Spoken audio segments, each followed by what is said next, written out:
part of the sky, you've got to move everything. Mm. So I guess you could get a big table, like a round table, like a Lazy Susan, and sit on that. People have done that. At the RTMC, they had somebody that did that. Oh, there was that guy that did the Big Hop bicycles, made like a $3,000 chase lounge with electric drill motors that was on a turntable. Yeah, I saw a guy that built like a lounge chair in it, Yeah. and the whole chair tipped back. Yeah.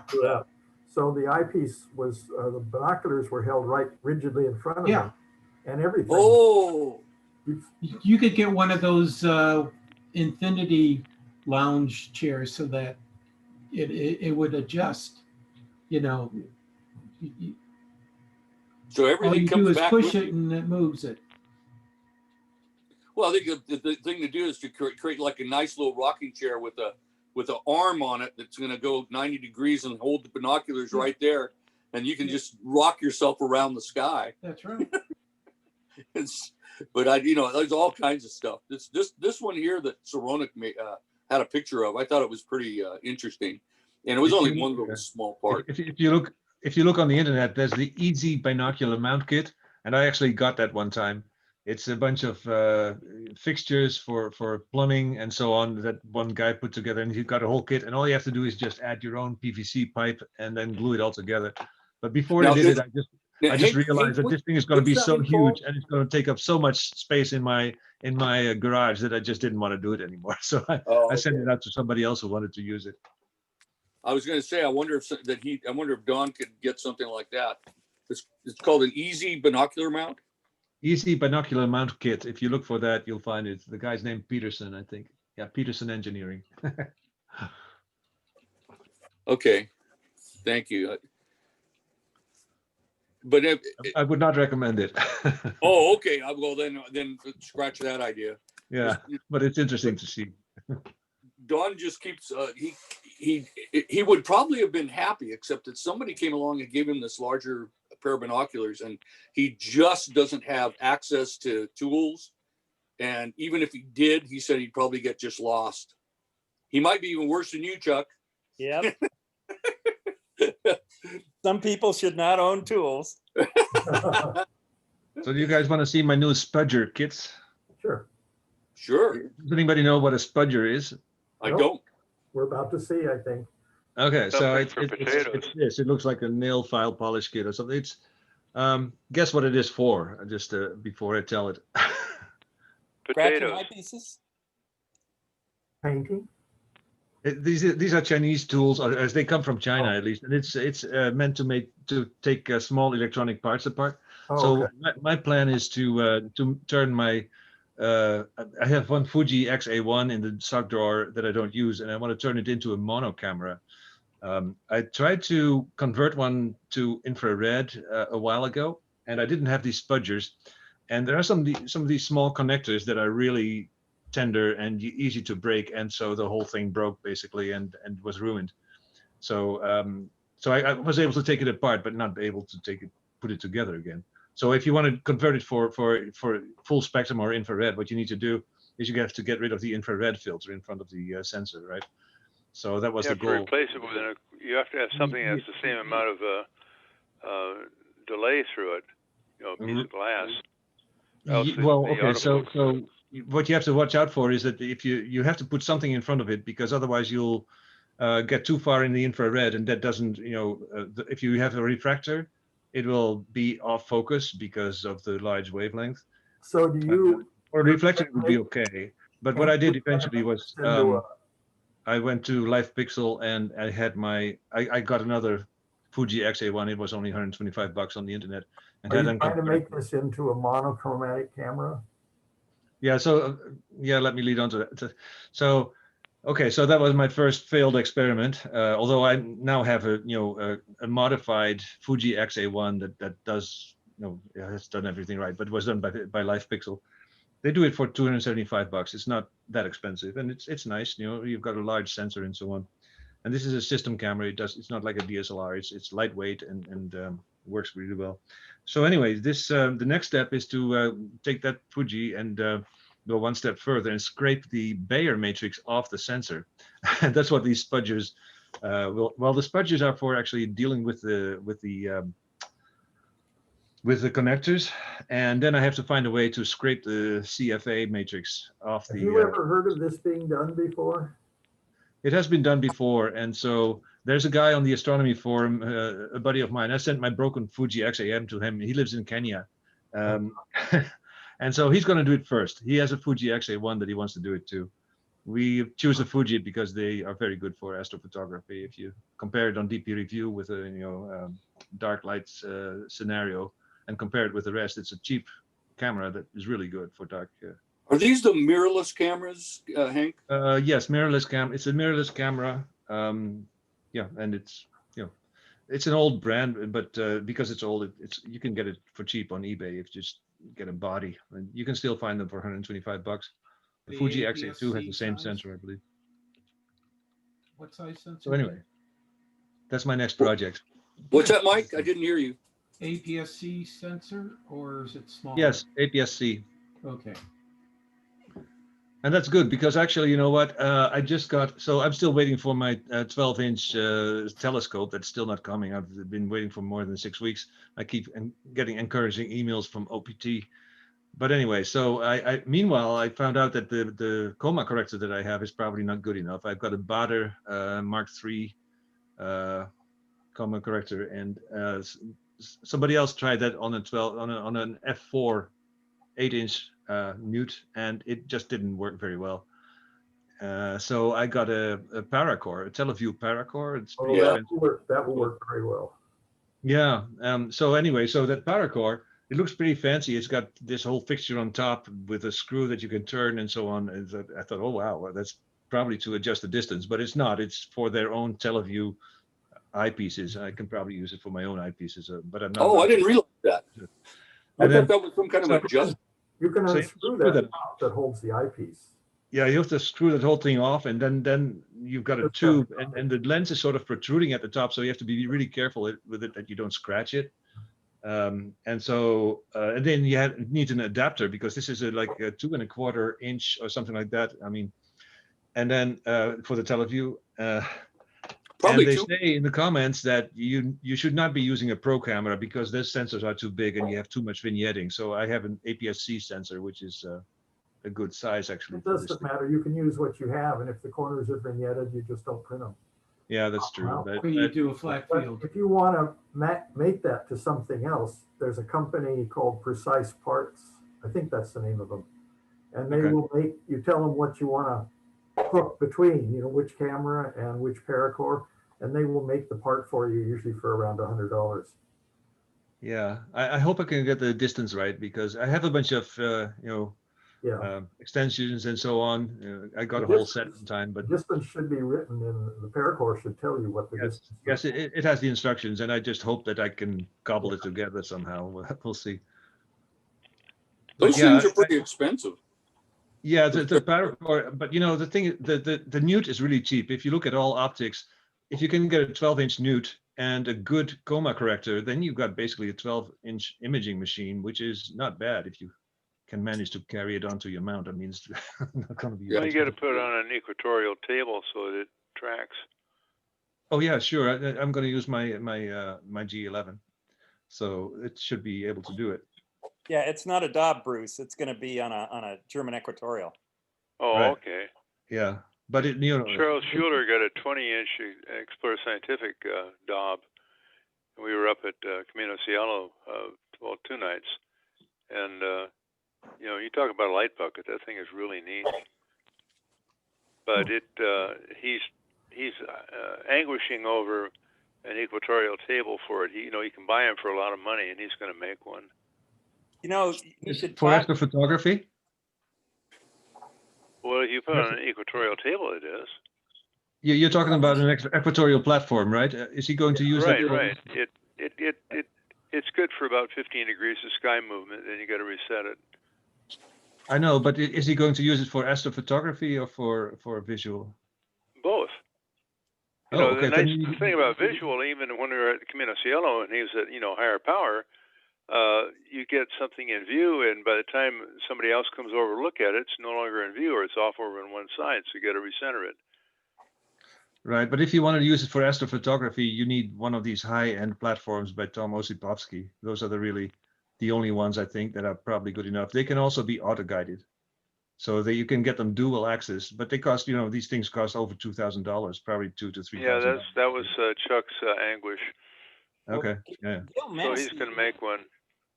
Gail Massey has made a couple, so if he talks with Gail Massey, he can get some ideas. And Hank, you made one too. Well, it was auto-guided, but Well, yeah, besides that barn door tracker that I made for my 10-inch Dob, I also built a regular tracker, just a regular equatorial platform.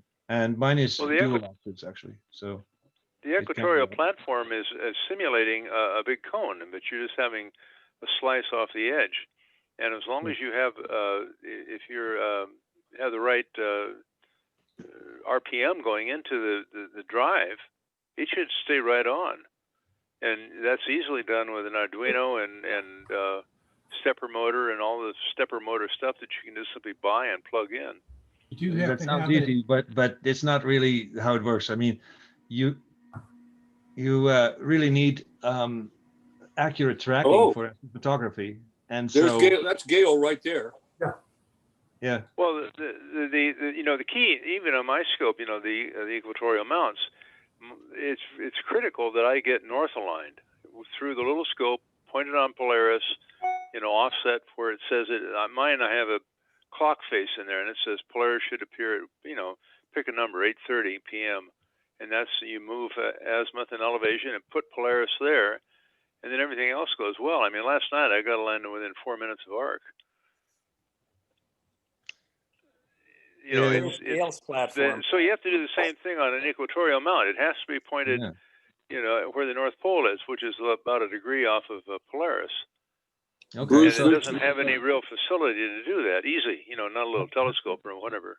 How do Bruce, you how do you polar Tom- align your equatorial mount? I'm curious about that, because that's a nice looking mount, by the way, a very nice looking one. Your equatorial I platform. align it? Sorry. Your equatorial platform. Yeah. How do you polar align it? Well, that's Gail. He's not here on this talk, but he's in the club. right. Okay. I don't know who I'm talking to. I was looking. This is Bruce Murdoch. I have an Orion Atlas Pro equatorial mount. So it's got all this Okay. stuff built into it. Yeah, but Oh, you're dialing in. I can't see your face. Okay, I see. He's Okay. on the phone. And Bruce, just for your information, Tom has brought up a picture of Gail Massey, Yeah. and this is the mount that he's made with the guider that he put together. I remember Gail telling me that he used servo motors on this, I believe, Hank. Right. So I think that Gail actually purchased this unit. oh, did he? it looks It at, looks pretty professional. Yeah. So Bruce, but you're saying that it's easy to just do astrophotography with an equatorial platform, but it is not. I mean, the Well, way you I've not described tried it will with an never work. equatorial platform. I've done it with an equatorial mount.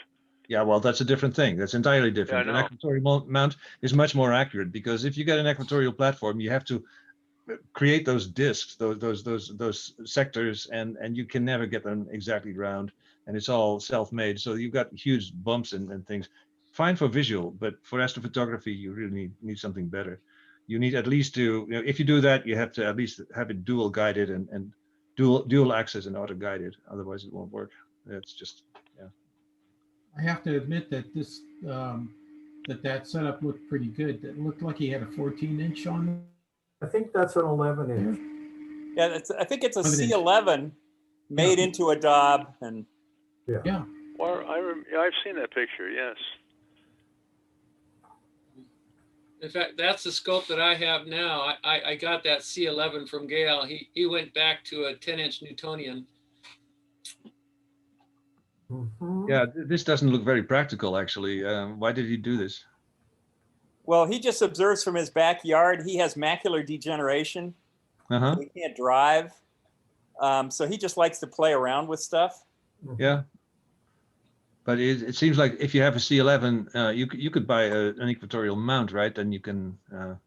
Right, everything. but he wanted to make it into a Dob. Yeah. Oh, Hank, By the way- that He's like you, equatorial he likes platform that I dabbling see there. around with stuff. So, you know, Gail's always been making stuff, and Yeah, now that equatorial platform looks really nice because there are not very many that are from aluminum material. That's metal, right? Yeah, I'm It wondering is. if it It is. is. it is metal, yeah.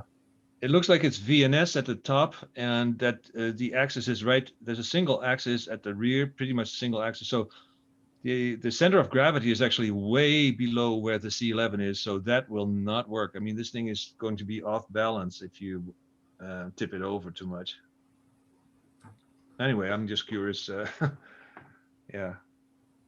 I mean, if you have the C11 that high up, okay, so then all your center of mass is up there. So it means if the axis of the equatorial platform has to go through there, that means that the rear end of that equatorial platform has to be much farther back or higher up or whatever. You have to do something to make it work. Otherwise, I have a question for you. On these mounts, Gail mentioned to me one time of using servo motors versus stepper motors. I would like some kind of clarification on that. What's the? I know there's a big difference, but aren't servo motors something that you can use with you know, I think that aren't they using for GoTo or with digital setting circles and Well, you know, steppers? you're talking Meade versus Orion, and Meade uses DC motors, but they've got a little wheel on the end of the motor, the opposite end where the gearing is, that's full of chemically drilled holes. It's an interrupter plate, and they have a LED and a photosensor that looks at the little apertures going by, and it counts them. So in effect, it's doing what a stepper motor does. A stepper motor is open loop. You just say go 1,400 steps, and it goes 1,400 steps, and you know where you're at. What happens in the Meades is they have a controller that's part of the motor. It's in the motor housing, and so it counts the number of passing. You know, it counts the rotations. So the telescope says go 1,400 steps, and so the controller does it. It runs the DC into the motor, but it's counting the actual number of steps that go by. Is So one more accurate than another? It depends. They both work just fine if you build them right. The stepper They motor, should be equivalent, stepper yeah. motors are frequently too big a step, and so you can't get good tracking with them, with the cheaper systems.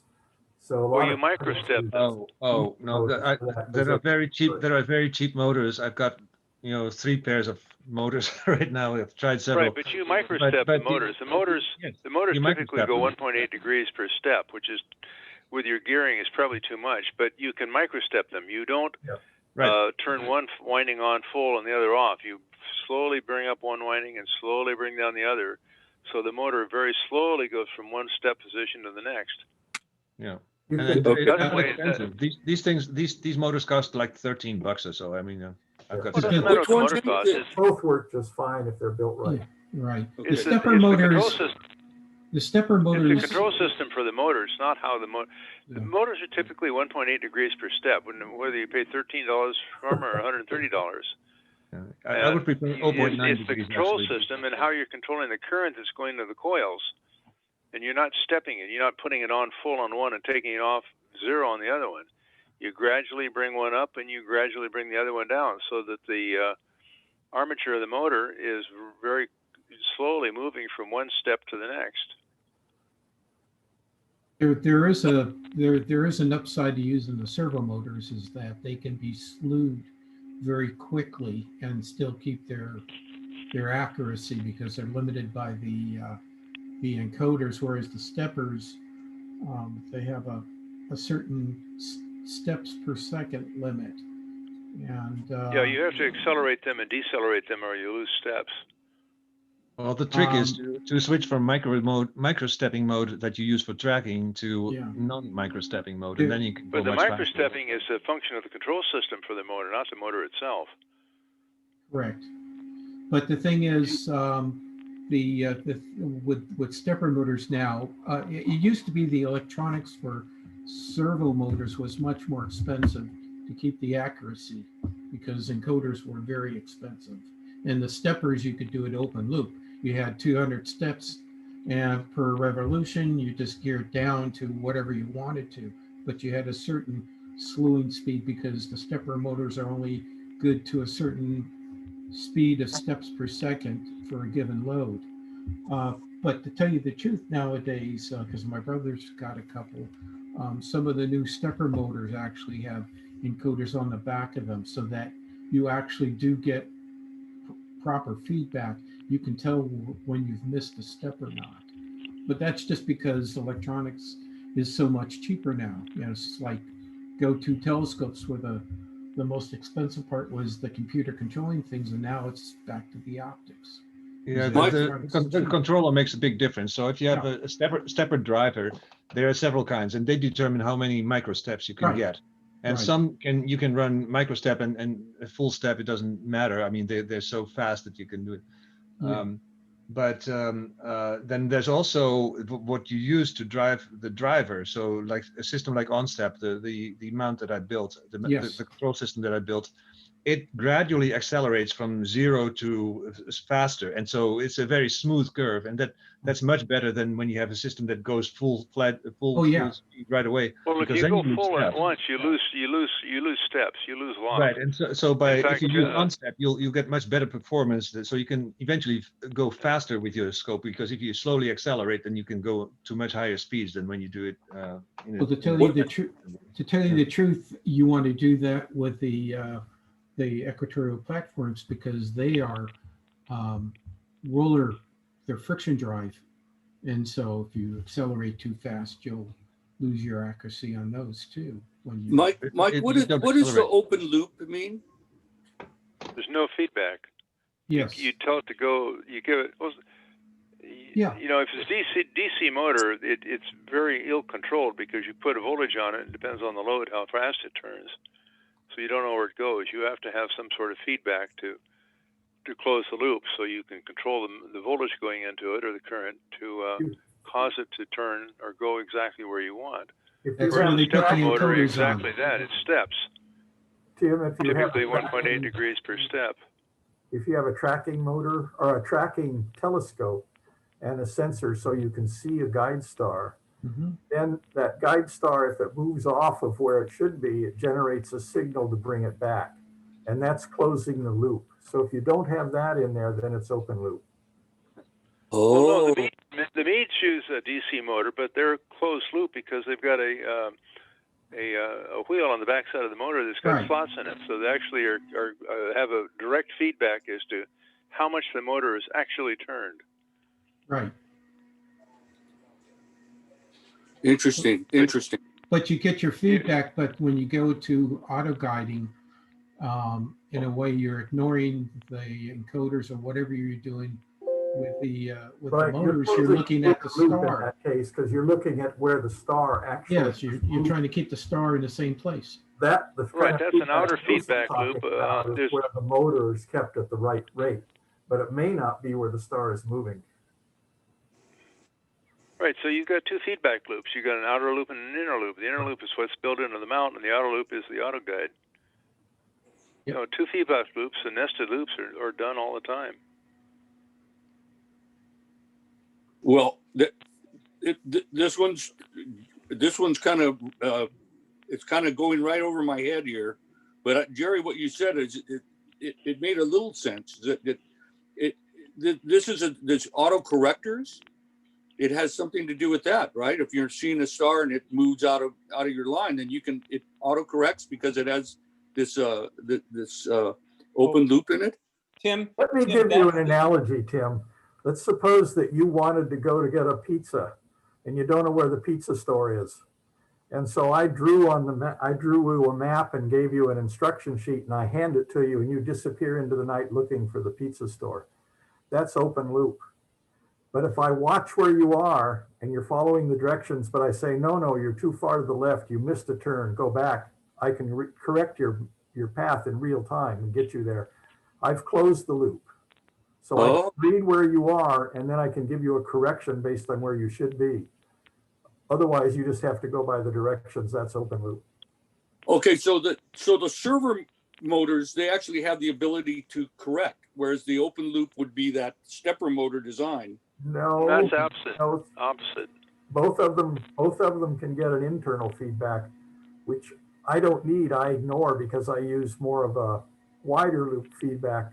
I watch where the star is, and then I adjust the motor to get me Oh. to follow the star at the right rate. So Tim, I think you're getting confused between this outer loop and the inner loop. On the motors that have the encoder attached to them, they've in effect got a guider right there that's telling them where the motor is positioned, not necessarily where the star is.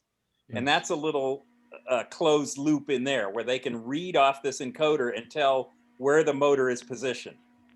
So that's the mini small closed loop system that people are talking about. The bigger closed loop, who cares what motors you have? It's got the auto guider that sends signals to the motors based on where it sees the star and it tries to center it. And you know Wow. what the first auto guiders were? Tony What? Hallis, Martin Germano, and all the old poor souls that were on top of Mount Pinos looking through a crosshair eyepiece with little DC motors to go compensate to take their 4-hour exposures. Yeah, that's what I was doing in the backyard on my Chase Lounge. That's a looking closed at loop. the that I fell asleep doing. I just want to know when Jerry's Pizza is going to get delivered. Hey, Bob. Well, the other thing has to do with the bandwidth of the loops. The inner loop, the one Yes. that is doing the north alignment, is taking out the rotation of the Earth, is much faster than the auto guider. The auto guider is just sending pulses in. Go left, go left, go left a little more, or less. It's on a second by second basis, opposed to a tenth of a second or a hundredth of a second basis on the internal guide. The servo control for the equatorial mount. If that makes any sense. I have another question. We used to have, on the ships I was on, they'd have your pilot, automatic pilot, and you could send a sensitivity feedback on that, so that if you were in calm seas, you could make that relatively, the sensitivity put it way up so that it would change your course faster. But in a rough sea, that auto guider, if the sensitivity was turned way up, it would try to correct itself way too much, and it was actually doing more damage to the Yeah, you'd controller. oscillate back and forth. You'd be Right. correcting. The next one would correct the error in the previous correction. Right, and so you'd start It would swinging overcorrect. wildly back and forth. Now, is it the same thing in your auto guiding? Is there kind of a Again, place? that's you get to the bandwidth he was talking about. That kind of overcorrection can happen with either of the loops. The sensitivity's got to be adjusted so that you don't do that. You don't And oscillate. there's another term Tim, called Tim, let me damping. describe how it works. So you put what you do when you auto guide is you add a little telescope onto your telescope that you want to do the imaging with. That small telescope, it's the only purpose is to take an image of a star and send that image to the laptop or the computer that you use to implement that feedback loop with. So what you see in the user interface is a little small square that you have to center around one of the stars that the auto guider scope sees. And that image that goes to the computer that's controlling it knows where the star is located, and it knows where that little square is located, and it will make sure that the star stays centered in that little square. And so it sends It control just keeps signals nudging back. it. It sends control signals back that adjust the speed to go up and down. It's usually stepwise if you do pulse guiding. It can also go through ST4, which is also an on-off type of thing. So that's how Okay. it works. So Okay. yeah. Yeah. That's making more sense. So it's not something that you would be swinging back and forth. It's just seeing that star and sending messages to the motors. Well, Yes. you can make it swing back and forth, even just watching the star if you have the sensitivity set wrong, because it could see that there's a little error and then it reacts way too strongly to that error. And then you way overshoot what you should have done. But Yes, you have and the these same auto guiding average programs, they all have edit boxes where you can set the gain so Yes, you don't that's overshoot. And that then kind of also in stuff. PhD2, they do at least when I do it, they do a calibration run where it runs each axis off and back to gauge how much of a change it's making. Right, because the thing is, the computer doesn't know how you position that auto guide scope, so it doesn't really, it's not necessarily the same north and south or Right. RA and declination as the main That's scope. in there It's too, yeah. unknown. So you first have to try it. So the auto guide program just runs the thing in 2 orthogonal directions, and then it knows where it's at, and then it can auto guide. And So this actually, is, hey, to Jerry, you had, I told you I seen that video where the guy said, throw your ST4 cable away, and he showed a guy burning it. I went back and watched the video, and the reason the guy said that is if you use with ST4, if you use the USB cable alone, you don't have to recalibrate when you slew the telescope. That's the advantage of that. That's the reason the guys said throw the ST4 cable away. That's what that PhD. There are 2 advantages, perhaps. I mean, I'm not anti-ST4, but the one thing is that it's one cable less. You can, because you already have a cable, normally speaking, that goes from your laptop or to control the system, to the speed, and you can use that same thing, that same cable, to also implement the speed. So you basically send it a speed signal, and then the auto guider will go step it up and down with tiny amounts to correct for it. So you can get rid of one cable. And the ST4 thing, so it's true that in PhD2 there's a correction for the declination, so that if you calibrate at one declination and then you go to a different object that's at a different declination, then you don't have to recalibrate. The system automatically knows how that works. I'm not sure how important that advantage is, because how often do you switch targets? If you do out of astrophotography, it's usually one target per night. So, maybe it's just a theoretical Oh, argument. not me last night. I get 3 or 4 targets a night. Well, if you depends upon what you shoot for. Yeah. And also the nice thing about two- SD4 is you don't really need as much computer stuff around. You can use it with, there are these autoguided units that are self-contained, and they can go to the SD4 port, and that way you don't need a laptop at all to And when you autoguide. take the laptop out of that loop there, by using the ST4 cable, it's a faster response time in the loop.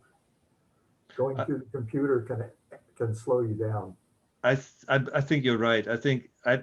Because usually what these computer programs do, you've got an ASCII controller, and that controller lives on the laptop, and under the hood, it sends signals to the mount, and so you don't know what's underneath it. They claim that ASCII is better and pulse guiding is better, but I have a feeling that SD4 is probably just as good, or maybe even faster. I think you're right about that. I was trying to do auto guiding last night, and it was using the Celestron software they gave me. Was called Celestron PW Plane Wave Instruments. So it's kind of it's kind of like a Stellarium kind of program. Shows the constellations, stars, and things. And you were supposed to do the calibration of your telescope using that program, but it didn't seem to match the hand controller. That if you tried to use a hand controller, it would interfere with that plane wave instrument software that's on the laptop. And so it was really kind of frustrating to try to figure out.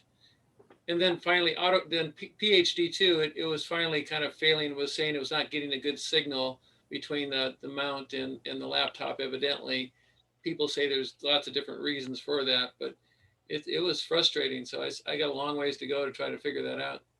Can you explain exactly how that works? I'm getting lost here. You I'm have lost PhD2. too. You've got a Celestron mount like an AVX. I have an AVX, and you have the plane wave. What is the plane wave? Do you, because for auto guiding you just need the Celestron mount and PhD2, right? That's all you need. That's So software.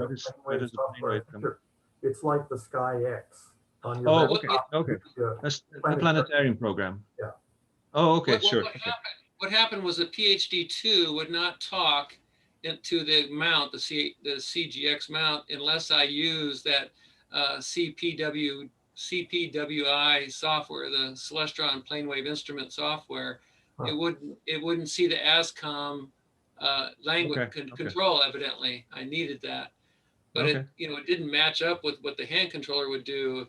Except for, I could use a hand controller to move around and say that I got centered and things, and tell the plane wave software that I was centered, but the hand controller, if I tried to use anything on the controller besides up and down, left, right, it would throw things off, and it was very frustrating. It's still, I got to figure this out. Good luck. Yeah. Have you Picture tried Paul Wynn. He Have you spent tried the first 2 Stellarium? hours of each night trying to get his auto guiding to work. Yeah. It is really hard work. It can be so difficult. I mean, every time I set up, you first have to do your polar alignment and so on, and then you have to set up the auto guiding. I tried it 2 nights ago, and I failed on the auto guiding. I just let it run a bit. I got an image from the Pleiades, but it wasn't much use. I use Polemaster. No, I use yeah, I know the Polemaster is around. I've got my own method. So what I do is I actually align the axis of my OTA of my tube with the RA axis. I do that by rotating in the home position when everything is pointing at Polaris and the northern celestial pole. Right? I rotate around the RA axis and I take an image of like 30 seconds. Then I see the tracks on my LCD screen of the camera that I have, and I determine what the center of these tracks are, and I put a little tape with a pierced hole in it, and that's my the center of rotation of my RA axis. Then I adjust the Alt-AS controls of the mount, and I take pictures iteratively, like 2-second pictures, and I move the northern celestial pole to that little hole on my in my piece of tape on my LCD. It's basically the same idea as the Polemaster, but Yeah. it is an idea. You don't need a computer to do that. You don't need anything. You can just do it with your scope if you want to, and it's free and it's fun. It's difficult too because the hard part is to in first instance to get that center of the tracks inside the field of view of your LCD, because that's not trivial. If the scope is a little bit off, it's off, and you have to do it manually. After you do it, it actually works, and you can get very accurate polar alignment that way, and it's much faster than like drift alignment or anything like that. I still do drift alignment after I do Polemaster, but my mount's inside an observatory, so Yeah. And that's a one-time thing. See, I set up every night, so I have to, I mark the spot where I put the feet last time. So I'm never going to be far off, but I still have to go through the polar alignment procedure each time to correct it. I like the Celestron All-Star Polar Alignment feature, where you do some initial alignment, and then you select the star that's near the meridian somewhat, and you snap on that, and then you start the All-Star Polar Alignment, and then it has you realign to that star. And then it does its own realignment, and then you have to manually move the mount to get that star back in the center, and that's the All-Star Polar Line, and it works pretty well. It really does pretty good keeping stars centered from that point on. Some people do it twice. I've used it too, Tom, but I'm kind of burned out on it because it is an iterative procedure. So you do it once, and after you've done it, you have to do the regular alignment again because the polar alignment has changed, and then after you've done that, you have to do ASPA again, and so on. And this can be you may have to do it a lot or not too much, depending upon how you position the mount at the beginning. If it's fairly level, you're good, but on my driveway it's kind of sloped, and I heard, well, now, for astrophotography, you don't have to worry about making it level. The only thing that matters is that if you point the mount. But I think in the software that Celestron has in the ASPA, they sort of assume that the initial position is kind of level. And if it's not, then you need more iterations. And altogether, that stuff took me so long that I decided, I'm going to do the polar alignment up front. And then if I don't have any cone error, I'm going to just do a 1-star alignment, and I'm set, and that actually works the best, and so you don't need to iterate and all that. So your technique relies on the fact that you've gotten the cone error out of your telescope mount. Yes, you really need to that. Yes, that because otherwise a one-star alignment will not get you there. You need at least a 2-star alignment, and I wouldn't know how to do that manually. On my Orion, I do a 3-star alignment, and one of the things it does is gets rid of the cone error. Yeah, but you're talking about a go-to alignment, not about a polar alignment. Those are two different things. Yeah. So. Oh yeah, okay, I see what you're saying. Yeah. Well, I do a polar alignment because I put all the information into the hand controller, my latitude, longitude, time of day, all that gobbledygook, and it finally ends up telling me on the clock face where should Polaris appear when I look in the polariscope, and I adjust elevation and azimuth to put it there. Okay. And if I do that accurately, then I go through an alignment. It'll come back and tell me what my errors were in mount elevation and mount azimuth, and they're typically less than 10 minutes of arc. What is cone error? That the fact that the telescope is not looking at exactly the same place that the rotation axis of the mount is. It's off a little bit one way or the other. Another way to look at it is that the mechanical center line of your tube does not correspond with your optical axis. Oh. You mount the Yeah, tube yeah. on the equatorial mount, but But that's that, the RA rotation thing that Hank was talking about. Yes. yeah. So I use a Picture it as level. though you've accidentally put a shim under the front end of your scope. Yep. Right. You've got the two mounting points at the front of your saddle and the back of your saddle, and the front one has a shim in it or something. Yeah, It yeah. keeps the scope up relative to where the mount thinks it's pointed. Yeah, I When think I it's line- it's when I just quite line the low. optics on my Newtonians, I start from the mechanical axis of the tube, and I make sure that my optic axis is aligned with that tube axis. Oh, Axis. oh. Yeah, I've done that. I use the aluminum out of aluminum cans as shims and Yeah. shim it. Do that during the Shimming day. A little bit is good. So that's what Hank is doing when he's getting rid of that, and that's why he can do the 1-star alignment, because he's got Yes. that really.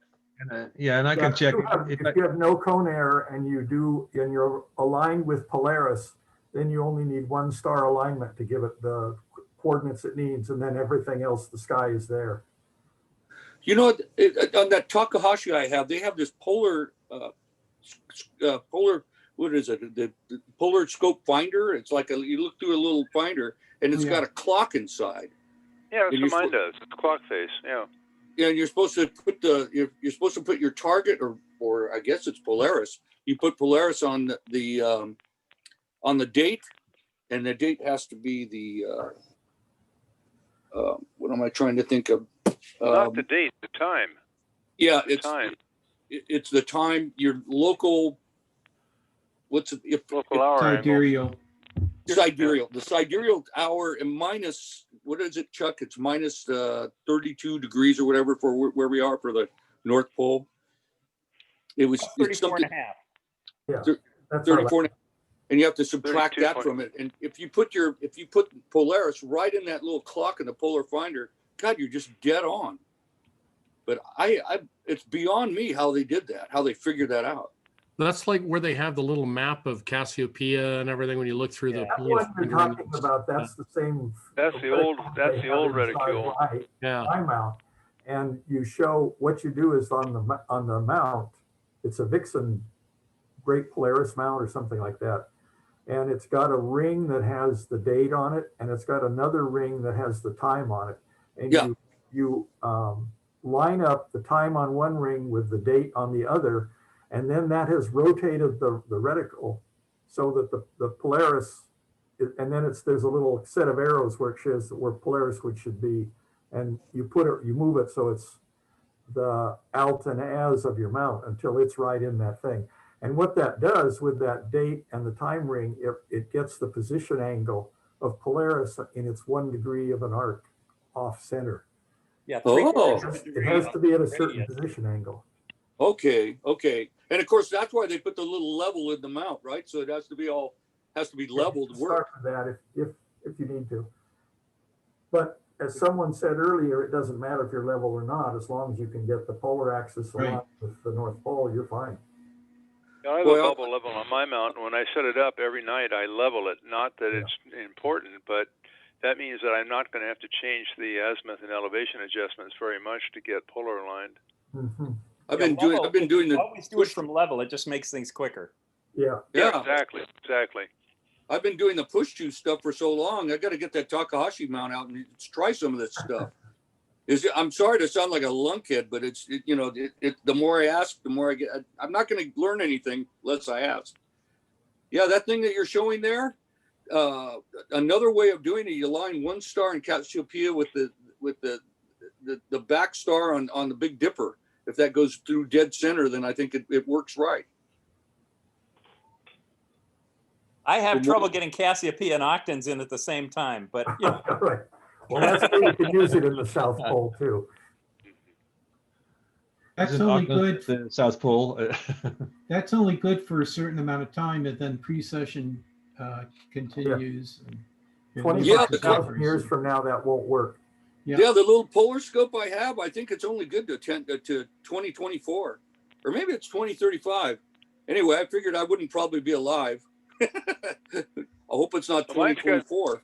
And not Mine's not to got- confuse things, but here's I started using SharpCap, and with SharpCap Pro, they have a polar align portion of it too. But I was trying this in last week, the SharpCap to capture images and everything, and so like $15 a year you can use their polar align thing, which I haven't used yet. But anyway, it was pretty cool. So.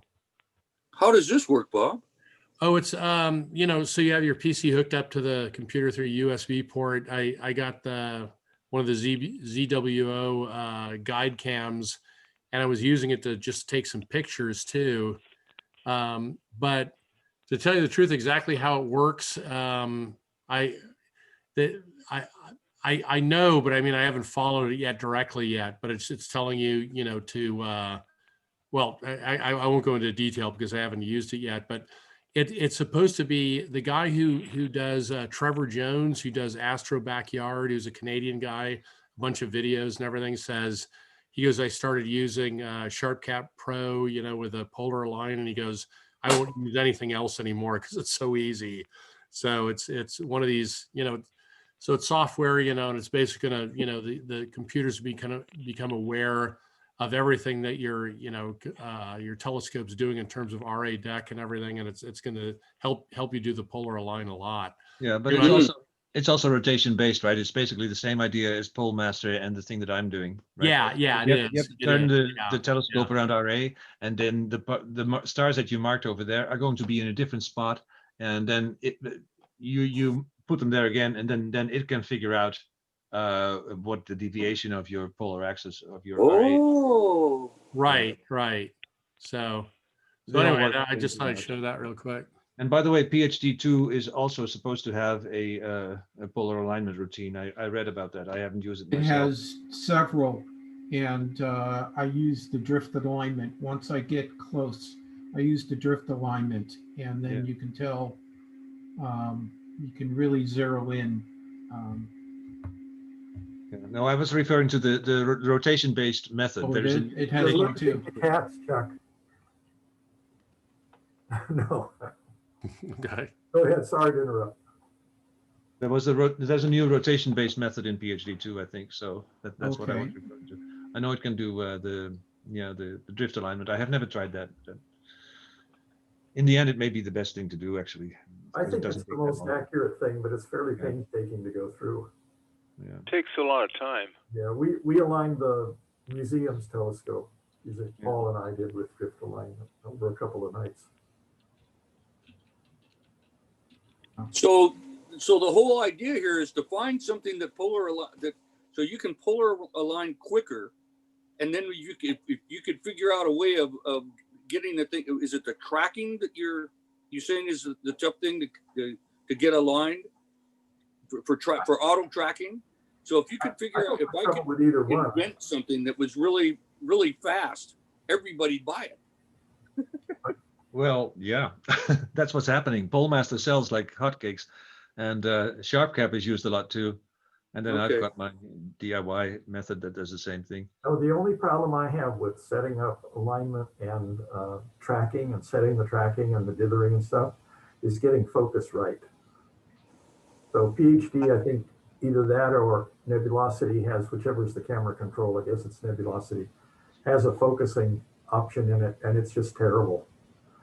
Oh, Yeah, so I've resorted to a batten-off mask. And as yeah. I long was going to say, do those as work long for as you? I remember to remove it when I take the pictures, it's good.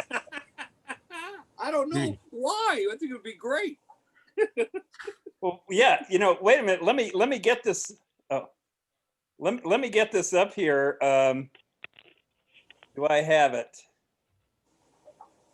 I have a picture of the Pleiades where I left the Batinov mask on, and it I think actually, it's a good idea. Very it colorful, actually no looks doubt. pretty cool. Yeah. You know what? You could probably send that to Sky and Tel, and they probably pay you for it. No, they'd spot it immediately. Yep. It doesn't always look so pretty when you get that on. It's terrible with planets, let me tell you. Yeah, and it sucks some light away. I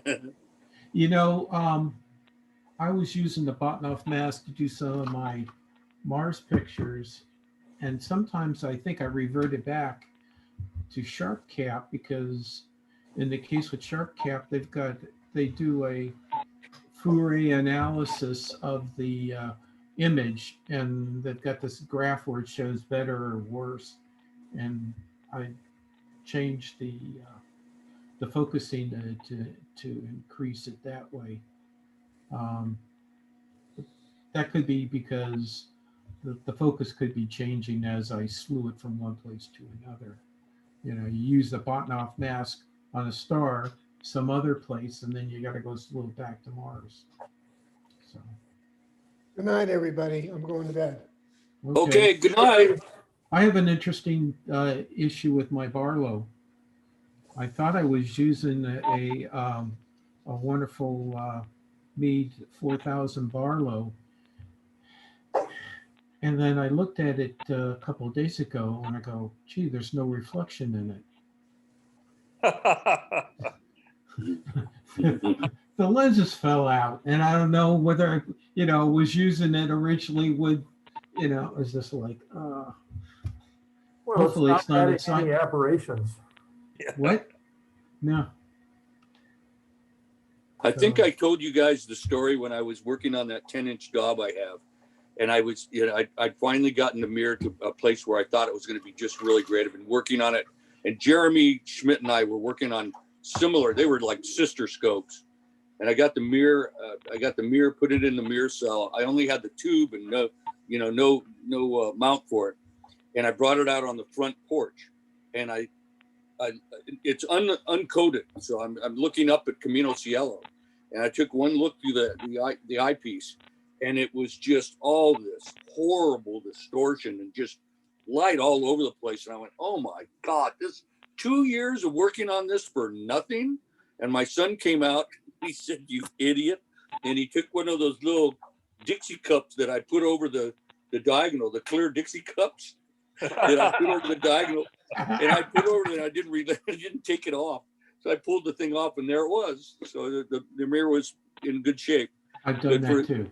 Yeah, I thought for a second, oh my God, I'll never do this again. Yeah. That's why you use those, what is it, the little Crown 7 velvet bags to put over your secondary. That's. Out at CalStar, I noticed most people were using socks. Yeah. Is that right? Yeah. Those little, the little water bottles that you just slit down the side. That's what I have, and I put a rubber band around it. I don't know how many times I just shoved that over the diagonal, and the rubber band will break. They just rot and go bad all the time. I like that scope out at Westmont that has that little Crown Royal bag on it, or I don't even know. It's not Crown Royal. It's some kind of little bag that he shoves over it and pull the drawstrings, and there you have it. You don't want one of those rubber bands to sit for any length of time on your mirror after it breaks either. That's right. That's what I'm finding. There's a lot of stuff and I think I told you guys that I coated the telescope with tung oil, and that is the worst possible coating I could have used. So What part of the telescope did you coat with tung oil?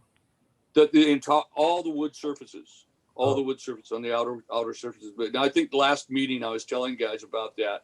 And in dewy nights, it just turns to like real goo. Oh. And if the next day is real hot, it's even better. So if you had we were up in Cachuma, the one night the fog would come in and get all wet, and then you cover the scope up, and the next morning you wake up and it's really hot. That was really fun. It was like a really sticky mess to pick up and put away. So tung oil is horrible. The way to go is polyurethane. And when I remember when I first got this tung oil, the guy that I bought it from was saying, "Well, now do you want the marine version of tung oil?" And I said, "It's a telescope. I'm using it at night." And the guy was going, "Oh, okay." But I didn't think about it. You have it setting out during the day too. So if it's in the sun like that, pretty nasty. But polyurethane, I think, is the way to go on for coating surfaces of wood. I think it's the best thing. And sonotubes, I think sonotubes, you use that epoxy paint. That's a good way to go there too. Anyway, I don't know how I got up on that, but Okay. Thinking about tubes, Jerry, you said that you got your carbon fiber tube in? Yeah, So you didn't make it yourself, you bought it, right? I bought it. Are you going to try to cut holes in it? I heard that's kind of a touchy thing. I hadn't thought that would be a problem. Okay. So it's Jerry, a lot like, I think it's a lot like fiberglass, and you can cut holes in that. Okay. So carbon fiber is really nasty stuff. I converted my Z12 to a collapsible one using carbon fiber poles from my company. The main business of our company is carbon fiber tubes. So Where were you? well, okay, so the headquarters is in Utah. So I mean, we're kind of odd. We do medical devices and radiation detectors. So it was nothing. We have nothing to do with the rest of it, but whatever. So, I got that because they want to promote it. So they want to see all kinds of applications of carbon fiber tubes. So I did that, and I had to cut it. It's nasty stuff. If you don't use anything special, you have to have. So if I had a 2-inch inner diameter of this pole, and you have to put a dowel in it of exactly the same diameter, and then you can saw it.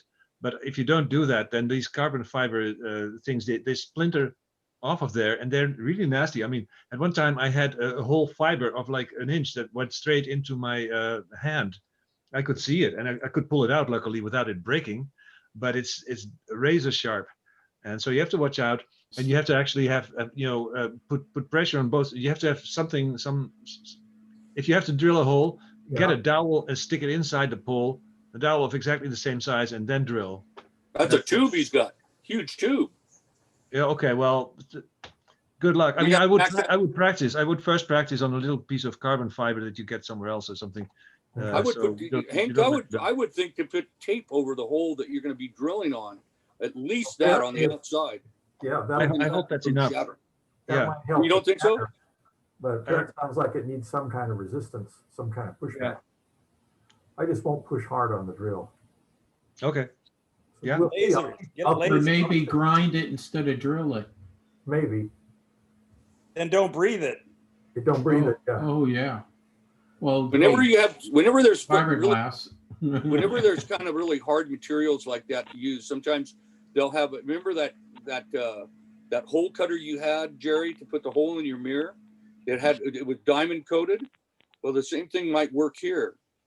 The diamond coating might cut through that stuff without shattering it. No, I cut the hole in my mirror with a piece of stainless steel tubing, and then 220 grit. Oh, okay. Yeah, this, if it were me, if I were going to cut a small hole, I'd at least try some kind of brad point that you have just a little hole that's going to guide it, and then there's the little wings on the brad point bit are going to cut the outside of that hole that you're going to be drilling. Yeah. And I'd put some really heavy tape on the outside. The inside, like Hank said, I'd back it up with something very substantial, Mhm. because otherwise it's going to just bust open and who knows where it's going to go. Yeah, good point. Okay. Yeah, so, if you go to rockwest.com, let's see, it says can't reach this page. That's not right. Okay. The company is called Rockwest, and they have a lot of instructions about how to deal with carbon fiber, okay. also for hobbyists. So they sell all kinds of connectors and so on, and they have utensils that help with small tube. You may want to check it out. So just they may Okay. have some techniques that. Let me see if I can find the. Oh, Rex. there's a bunch of videos I see for cutting carbon fiber. So Yeah, diamond bit, that's going to be expensive, especially if you have to buy one or two sizes. But sometimes they might be the way to go because it's a smooth bit. It doesn't have, you're not using teeth or even like on a brad point bit, you're not using these little wings that are real sharp. The diamond's going to be able to kind of grind through the fibers because they're going to be tough. They're going to be, I mean, carbon, you know, which is going to win, the carbon or the diamond? We'll see. They're both carbon. Yeah, I know. That's what I'm saying. That's going to be a tough cut. Well, let me share a screen with you.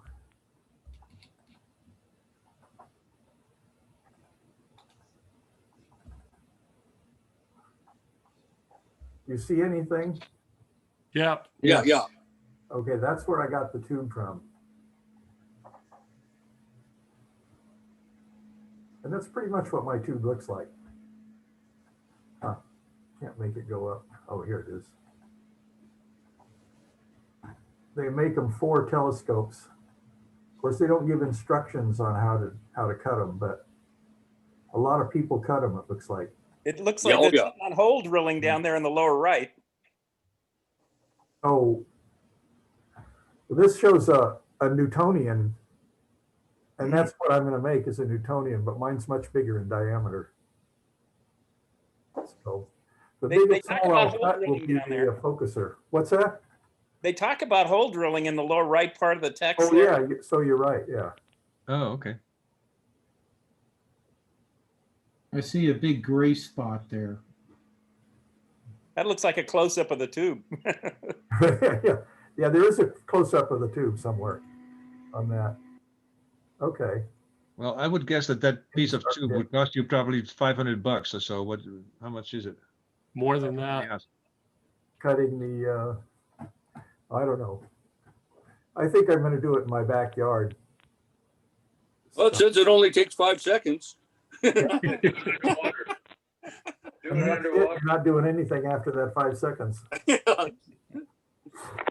No, Do after it those 5 underwater. seconds, you say, "Oh no." I'm I definitely. wanted gonna do to it share once one wet. thing that Bob Grunberg sent me a video to watch on mounting fans behind a telescope, Yeah, we mirror cell. last one. And he said, be careful because it's kind of long and you're going to see it all, but it's near the end, so you might want to just move forward to that. So Bob, I ended up watching just about all of it. Oh my God, you weren't kidding, man. It's I was long. getting older while I was watching it. This guy was going through every single step of cutting a hole, using a hole saw. And it was just endless. But in the end, he just ended up using something like it's almost like a plexiglass that he cut a Yeah. hole in. And then he mounted the mirror and he mounted the fan in that, and then Velcroed it to the back of the mirror cell. So that was kind of neat, but I'd be worried, like somebody said last week, about the vibrations that it would send out. But the fans are pretty smooth though. Well, he has a speed controller in his design, so that would cut down the vibration. I think you could turn it down low if you wanted. Actually, I saw that. That was really neat. So Yeah. he did a good job, but boy, he took his time showing you how to do it. Yeah, he just was over explaining everything, but you could kind of fast forward and see what he had and watch it in about 10 or 15 minutes. So Well, he was thorough. It was thorough, and I actually appreciated it at the end. By the time he was done with it, I said, "Okay, that's a fairly simple operation." But the whole point was him measuring and then using something to cut that circle out with. yeah. And, everybody's got it. There's a million different circle cutters out there. There really are. So anyway, I thought I'd share that. My technique for cutting circles and tubes is to cut a whole bunch of little teeny drill points and then saw between them. Huh. Interesting. I think what Tom Whittemore did one night was use, you've seen those hole saws that have the drill bit in the center and then the teeth Yeah. and the I've bit used that goes around it. on flat surfaces. Well, he used that on a tube, and it was pretty nasty because once it start cutting, just two parts of that saw is going to touch the tube at one time. So that you better have that drill bit centered perfectly. Okay, well, it's close enough to 9 o'clock in my household, so I'm gonna have to. Yeah, I think Goodbye it's to you all. time for me to go too. Right. Good night. Good night. Thanks everybody. We'll see. All right, good night. Thanks, Tom. You bet. You guys, thanks. In the program.